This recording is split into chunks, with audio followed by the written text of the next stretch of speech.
Bonjour à tous. Est-ce possible de faire entrer l'extraordinaire dans l'ordinaire? Aujourd'hui, on va voir un discours du Rabbi. Le Rabbi a dit le 10e jour du mois de Tammuz, et c'était Shabbat. A priori, tout à fait ordinaire. Un jour de Shabbat, 7e jour de la semaine, comme très souvent, un 10e jour du mois. Mais à travers ce jour-là, le Rabbi va nous enseigner comment chaque jour ordinaire est en vérité extraordinaire. Et comment dans chaque jour de la vie, et dans chaque chose qu'on fait dans la vie, qui est ordinaire, et même dans les choses que Dieu a créées qui sont ordinaires, nous avons la possibilité d'amener l'extraordinaire, d'amener une dimension qui est plus haut que ce qui existe déjà. Et tout d'abord rappeler que ce Shabbat d'Istamouz, c'est le Shabbat qui bénit la semaine à venir, dans laquelle il y a deux événements importants. Premier événement, c'est Yudbet Yud Gimel Tammuz, le 12e jour, le 13e jour du mois de Tammuz, qui est le jour de la libération du rabbi précédent, le beau-père du rabbi, Rabbi Yosef Yitzhak, des prisons, l'exil des communistes en 1927, c'est-à-dire que le rabbi précédent diffusait le judaïsme en Russie et les communistes l'ont arrêté, ont voulu le tuer, l'ont emprisonné, l'ont exilé pour 3 ans, et finalement ça s'est arrêté au bout de 10 jours. Le 12e jour de Tammuz, il a eu l'annonce, et le 13e jour, il a été libéré de cet exil. Ça, c'est un événement. Un deuxième événement qui arrivera Shabbat d'après, c'est le 17e jour du mois de Tammuz, c'est le jour où il y a eu la brèche dans la muraille de Yerushalayim, et c'est la raison pour laquelle qu'on jeûne ce jour-là. Mais vu que c'est Shabbat, on ne jeûne pas, parce qu'on ne jeûne pas Shabbat, donc ça sera repoussé pour le jour d'après. Donc, si on récapitule en plus de ces deux choses-là, tout ce qu'on a ce Shabbat-là, c'est le Shabbat Rukat. Deuxièmement, c'est le Shabbat qui bénit le 12e jour du mois de Tammuz, le jour de la délivrance du rabbi précédent. Et troisièmement, c'est le Shabbat qui bénit le Shabbat d'après, dans lequel il y aura le 17e jour du mois de Tammuz. Il faut comprendre quel est le rapport du 7e jour de la semaine, donc de Shabbat 10 Tammuz, avec ces trois événements. L'explication est la suivante. Notre calendrier de Torah, calendrier juif, il est basé sur deux choses. Un sur le calendrier solaire et deux sur le calendrier lunaire. C'est-à-dire, les jours de la semaine sont basés sur le calendrier solaire. Puisque, comment un jour devient un jour, c'est parce que le soleil s'est levé, le soleil s'est couché, et ainsi de suite, etc., jusqu'à que finalement ça fait une semaine, et jusqu'à que ça vienne le jour de Shabbat. Par contre, le calendrier lunaire, bien que c'est naturel que le cycle lunaire est de 29 jours et demi, mais quand est-ce qu'on fixe le jour de Rosh Chodesh, le début du mois, ça, c'est pas quelque chose qui est ordinaire, c'est quelque chose qui se fait par le tribunal. C'est-à-dire que si on fait 29 jours et demi et 29 jours et demi, ça nous fait 59. Donc, il y a des fois un mois qui doit être de 30 jours, un mois de 29 jours. Qui et comment on décide quel mois va être de 30 jours et de 29 jours, ça se fait par le tribunal. Donc on a en tous les cas deux calendriers, calendrier solaire, calendrier lunaire. Maintenant, le calendrier lunaire, le solaire, c'est un calendrier qui est naturel, comme on vient de le dire. C'est quelque chose que Dieu a mis dans la nature, et comme ça, les jours passent, etc., jusqu'à que ça arrive une semaine en entière. Par contre, le calendrier lunaire, ça se fait par le peuple juif, ça se fait par le tribunal. Donc ça, c'est un plus, c'est pas quelque chose qui est ordinaire dans la nature.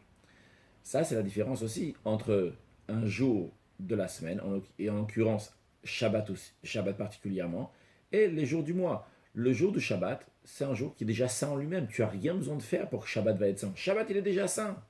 Parce que Dieu l'a sanctifié. C'est quelque chose que Dieu a fait. Par contre, Rosh Chodesh et les jours du mois, ça c'est quelque chose d'extraordinaire, quelque chose de plus que nous faisons, nous les êtres humains, on amène notre pierre à l'édifice, si on peut dire, un rajout sur ce que Dieu il a déjà fait dans le monde. Dieu il nous donne la possibilité de rajouter quelque chose qui n'est pas juste de l'ordinaire. C'est d'ailleurs la raison pourquoi ça s'appelle Chodesh. Chodesh, c'est un langage de Chidouche qui veut dire une nouveauté. Donc on a la différence entre le calendrier solaire et le calendrier lunaire. En plus, ce Shabbat-là, c'était le 7e jour de la semaine, donc comme d'habitude Shabbat, et en plus le 10e jour du mois de Tammuz. La différence entre le 7 et le 10 représente encore une fois l'ordinaire et l'extraordinaire. Comment cela? Lorsque Dieu a créé le monde en 7 jours. Ces 7 jours-là représentent les 7 attributs. On ne va pas tout expliquer maintenant, mais juste les dire Chesed, Gvura, Tiferet, Netzach, Hod, Yesod et Malchut. Donc le premier c'est la bonté, la deuxième c'est la rigueur, etc. jusqu'à Malchut qui est la noblesse. C'est 7 midot, c'est 7 attributs. Donc c'est lié avec des choses qui sont chez nous, c'est dans le cœur. Dans les sphères spirituelles, c'est les 7 sphères inférieures, parce qu'il y en a 7 sur 10, et ces 7 là donc ça représente le monde. Le monde a été créé avec ce qu'on appelle en hébreu les midot, donc les attributs. Par contre, il y a quelque chose qui est au-delà de ça, au-delà des 7 attributs, c'est les facultés intellectuelles, ce qu'on appelle en hébreu les mochim, les 3 facultés intellectuelles, ou ce qu'on appelle aussi chorma, bina et dat. Ces 3 facultés intellectuelles représentent un niveau qui est au-delà du monde. Dieu n'a pas créé le monde avec les mochim, avec les facultés intellectuelles, mais uniquement avec les midot. Mais nous avons la force, par notre travail, par nos efforts, de dévoiler une dimension qui est au-delà du monde. Ces 3 facultés intellectuelles. D'ailleurs, ça s'exprime dans le fait que Dieu a promis au premier des patriarches, Avraham Avinu, il lui a dit qu'il allait lui donner 10 terres.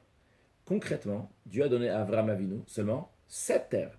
7, c'est la terre d'Israël. Dans la terre d'Israël, il y avait 7 pays à l'époque, et c'est devenu une seule terre, une terre d'Israël. Mais les 3 autres terres, qui sont de l'autre côté du Jourdain, Dieu n'a pas encore donné à Avraham Avinu. Et quand est-ce que Avraham, donc sa descendance, nous allons les recevoir? C'est lorsque Mashiach va venir qu'on va recevoir les autres terres, les 3 autres terres. Dans la Chassidoute, c'est expliqué que la raison pourquoi on a reçu ces 7 terres-là seulement, c'est parce qu'aujourd'hui, de nos jours, notre travail essentiel, c'est quoi? C'est de travailler nos midot, de travailler nos attributs, travailler notre caractère. Même quand on se sert de la tête, on se sert des mochines, le but, c'est pourquoi? C'est pour travailler les midot, travailler nos attributs. L'étude pour l'étude, ça va être lorsque Mashiach va venir. Lorsque Mashiach va venir, l'occupation du monde entier, de nous, etc., va être de connaître Dieu. Ça va être l'étude pour l'étude, la connaissance. Et donc, on aura aussi les 3 autres terres. Mais aujourd'hui, on a seulement les 7. Donc, si on veut récapituler, le 7, ça représente les jours de la semaine, ça représente le monde, ça représente l'ordinaire, ça représente le calendrier solaire.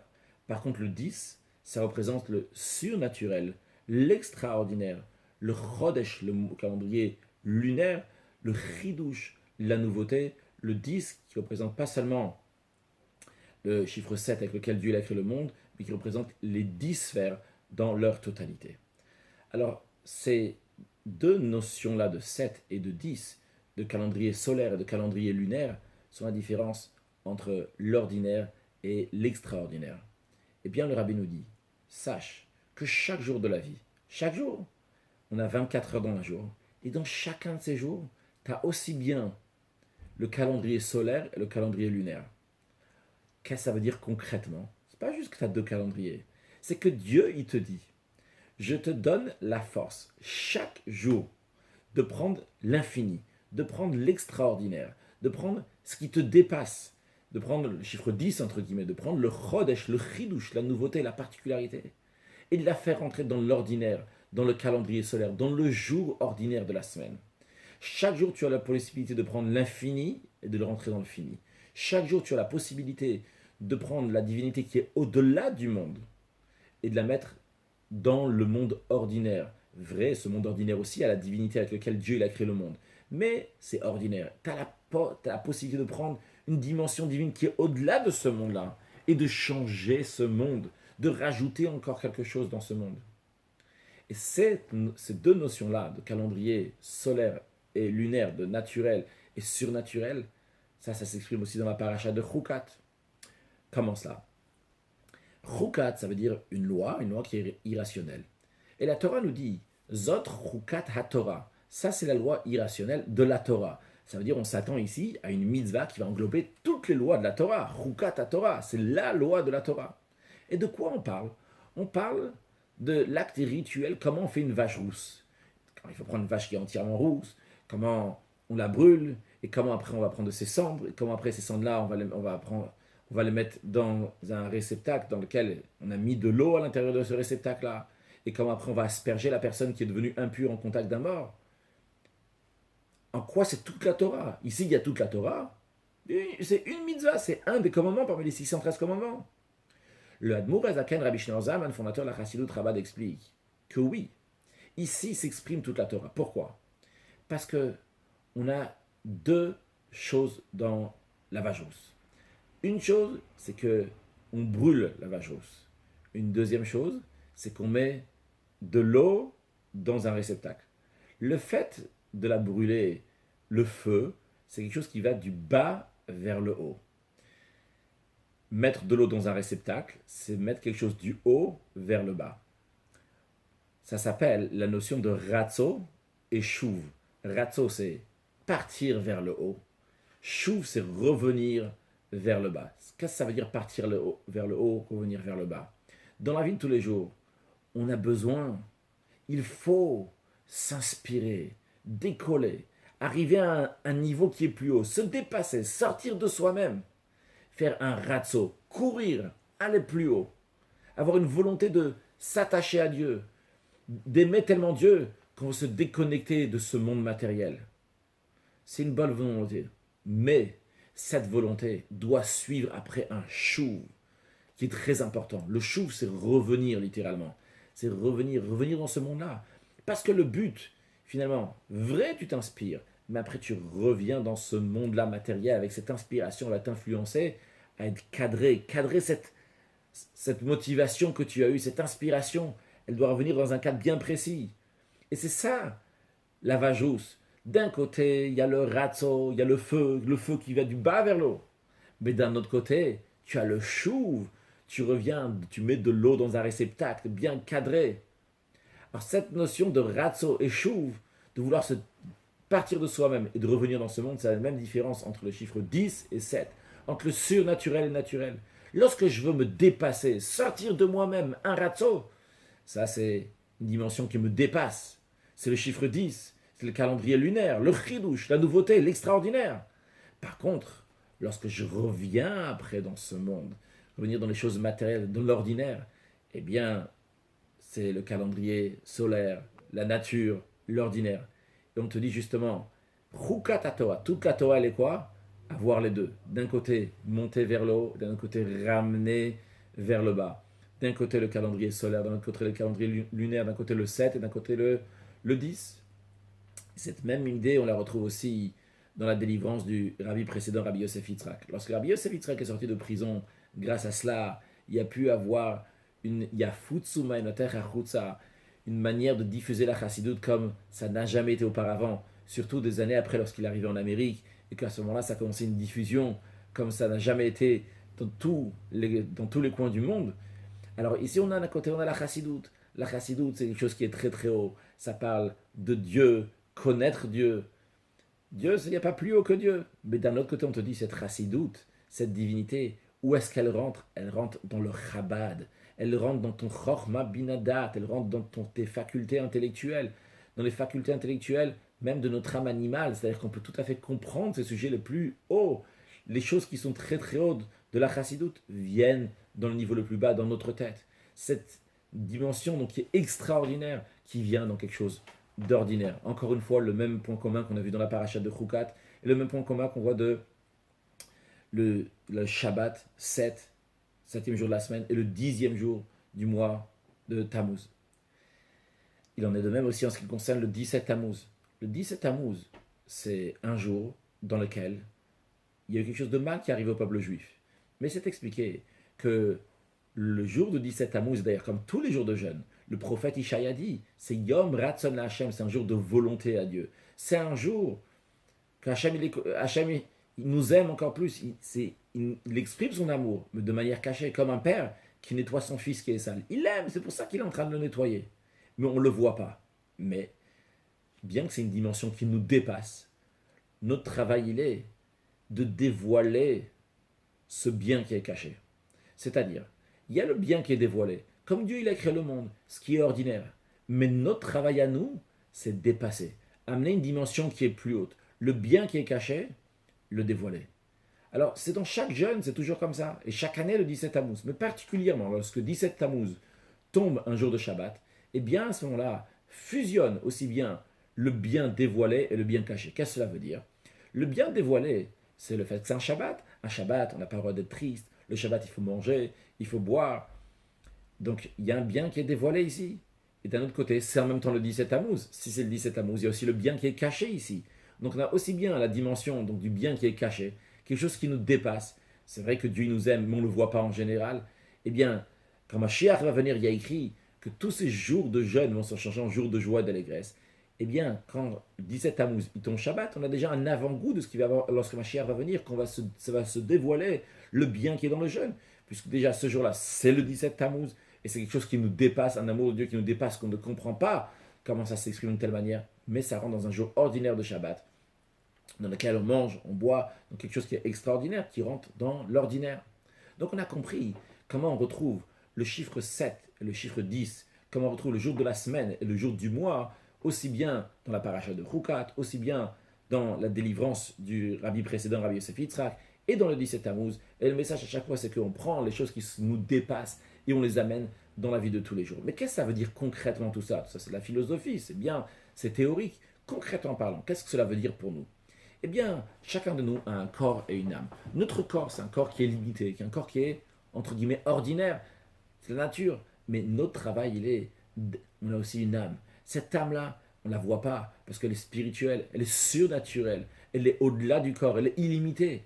Eh bien, prendre cette force, cette puissance de notre âme, de notre volonté, de ce qui nous dépasse, et de l'amener dans notre vie au quotidien. Concrètement parlant, qu'est-ce que ça veut dire? Il y a un corps et une âme. Eh bien, on va donner des exemples simples. Par exemple, on va étudier la Torah. Dans la Torah, on a la partie dévoilée de la Torah. On a la partie cachée de la Torah. La partie dévoilée de la Torah par des choses qui sont bien précises, comment il faut se comporter, qu'est-ce qu'il faut faire et quand il faut faire. Donc c'est des choses, ça parle des choses qui sont limitées. Puis, on a une dimension dans la Torah qui nous parle des choses qui sont au-delà de nous, des choses qui nous dépassent. C'est la profondeur de la Torah, la chassidoute dans laquelle on parle des choses qui nous dépassent. Mais justement, on va étudier les deux parties de la Torah, et pas seulement qu'on va étudier les deux en tant que deux choses séparées, mais tous les sujets, les notions de chassidoute qu'on étudie, on va les mettre dans le concret, dans la vie de tous les jours. La même chose aussi dans les mitzvot, c'est encore plus facile à comprendre comment ça se passe dans les mitzvot, dans les commandements de Dieu. Il y a faire ce que Dieu nous demande. Faire ce que Dieu nous demande, il m'a demandé de faire ci, de faire ça. Ça s'appelle le maaseh mitzvah, l'action de la mitzvah.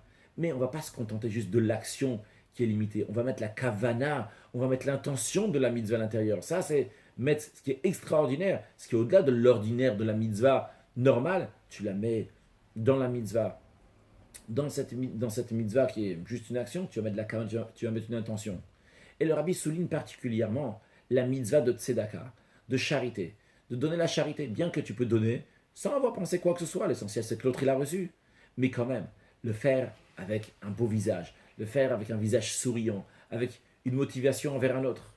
Et pas seulement dans l'action. La même chose aussi dans la parole. Dire des bonnes paroles sur quelqu'un d'autre. Dire des bonnes paroles à quelqu'un d'autre. De même penser du bien de quelqu'un d'autre. Influencer d'autres aussi à faire la même chose, à aimer son prochain comme soi-même. Donc toutes ces choses-là, c'est prendre une notion qui est au-delà de nous et la ramener dans la vie de tous les jours. Tout peut être ordinaire, mais tout peut être extraordinaire. Et ça dépend de nous. Quelle est la perspective, comment on va voir la chose. Ça dépend de toi. Tu peux la regarder de manière comme un corps, comme une action qui est sec, qui est limitée. Mais c'est à toi de mettre une dimension qui est plus haute. C'est entre tes mains. Dieu, il nous donne la force à chacun. Il nous dit, regarde, moi j'ai créé un monde qui est très bien, il est parfait. Mais je te donne à toi la possibilité d'amener une dimension qui est encore plus haut si toi tu vas te dépasser, tu vas aller au-delà de toi-même. Et pour conclure, puisque c'est bientôt Yudbet, Yud Gimel Tammuz, le jour de la délivrance du rabbi précédent, le rabbi dit de préparer des fabring, des réunions chassidiques dans tous les endroits, dans chaque endroit, là où c'est comme il le faut, si c'est le 12 Tammuz ou le 13 Tammuz, ou bien les 2 jours en même temps, ou bien que ce soit les jours qui sont après, particulièrement le Shabbat qui est après. Et dans ces réunions chassidiques, on va discuter ensemble, se renforcer l'un à l'autre, prendre des résolutions de renforcer l'étude de la Torah, la diffusion de la Torah et du judaïsme, la diffusion des sources de la chassidoute. Et par cela, on aura la venue de Mashiach très prochainement. Et comme le rabbi dit, qu'on va voler ensemble avec les nuages du ciel à Yerushalayim Irakodesh, à Jérusalem, au mont du Temple, au troisième Beth Amikdash, au troisième temple que Dieu va construire très prochainement. Une excellente journée.